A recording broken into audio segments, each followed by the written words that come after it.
The satanic display in Iowa that has been at the center of controversy in that state over religious freedom has been beheaded. Now, this display, which was erected last week by the Satanic Temple, and that is a religious organization recognized by the IRS, it included an altar with the seven fundamental tenets of the Satanic Temple and the group's seal surrounded by electric candles. Behind the altarpiece stands an effigy of the goat-headed idol Baphomet, a pagan deity who is evoked in various occult practices and throughout pop culture. A mirrored sculpture of a ram's skull sits on top of the figure, which is cloaked in red velvet, holding a black and red ribbon wreath with a pentacle in the center. That's very festive. It's just in time for Christmas. Now, the Satanic Temple has been erecting these statues all over the country for years as a way to kind of push the boundaries on the First Amendment's free exercise clause, and also in part to kind of shock and titillate people and just get a rise. But in response to pushback from conservatives over this, Governor Kim Reynolds defended the group's right to erect the statue on First Amendment grounds. This, according to Mediaite, while Reynolds declared that the display was absolutely objectionable, she shot down calls for its removal by arguing, in a free society, the best response to objectionable speech is more speech. And I agree with that, never thought I would agree with her. But then after several days of conservative backlash, a former Mississippi congressional candidate traveled to Iowa and beheaded the statue. He told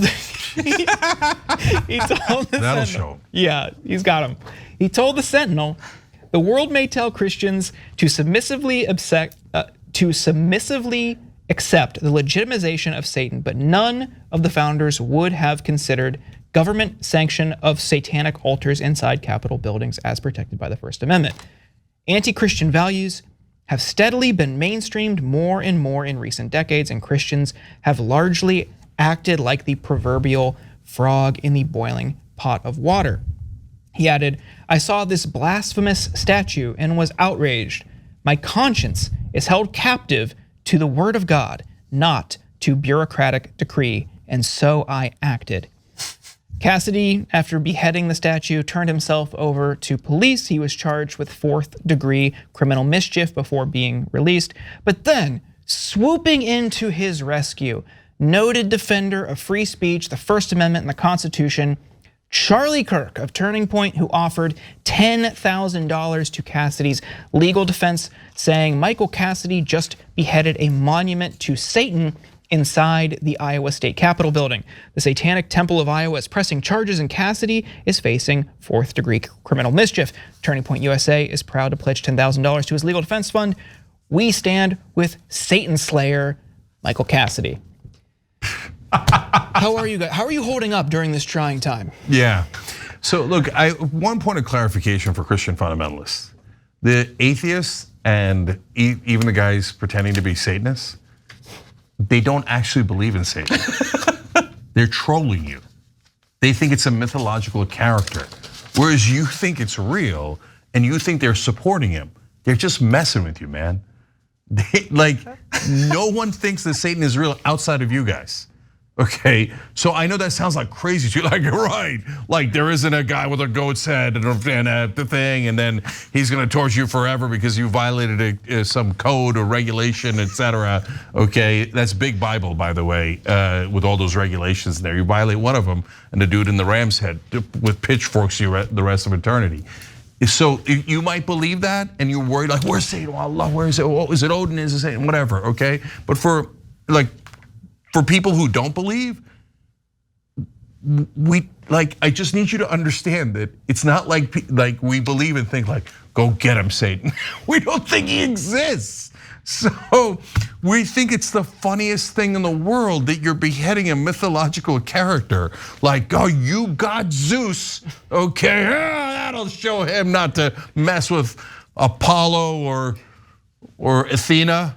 Okay, but okay, go ahead, get all riled up over it. There's one thing we need to learn from this, is if you're gonna put up a statue of Satan in the Iowa chamber, you need to make it from adamantium. You need to make it out of the strongest material possible, because there's nothing funnier to me than picturing a guy like like what he's thinking, what's going through his mind as he's like spending 20 minutes like trying to behead Satan and be like, oh, this thing's really on there. What I do appreciate. Then Satan wins. You're like, oh, damn it. Damn you, Satan. I guess, yes, today, Satan. But I love that it looked like it had a disco ball motif to the head. It had like mirrors all over the top of it, which is just the best way to provoke this guy. But you know what? To be fair, if there is a hell, there probably is disco there.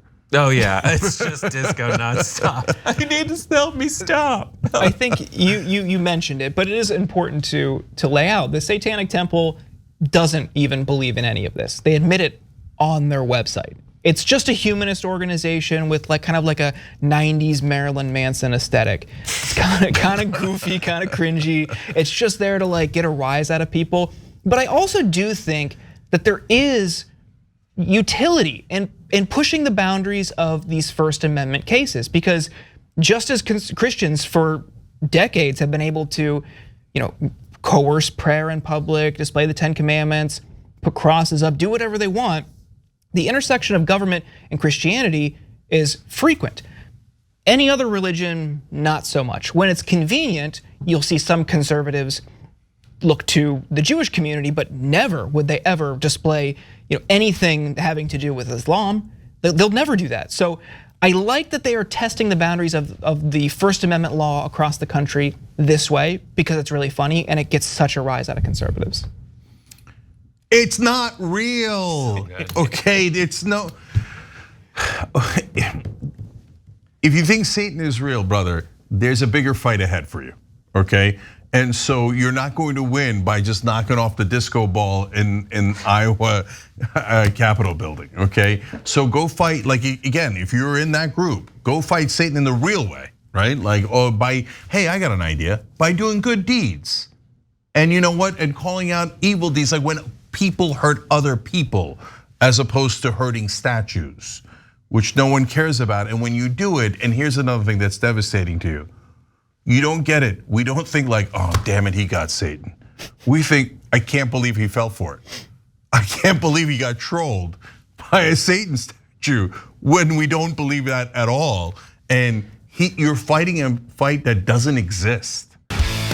Hey, thanks for watching that video. We really appreciate it, guys. And we appreciate it if you become members, because that allows us to be independent, honest, progressive, all the things that you don't get from corporate media. And all of that is because of you guys. Hit the join button below and become one of us, become a Young Turk.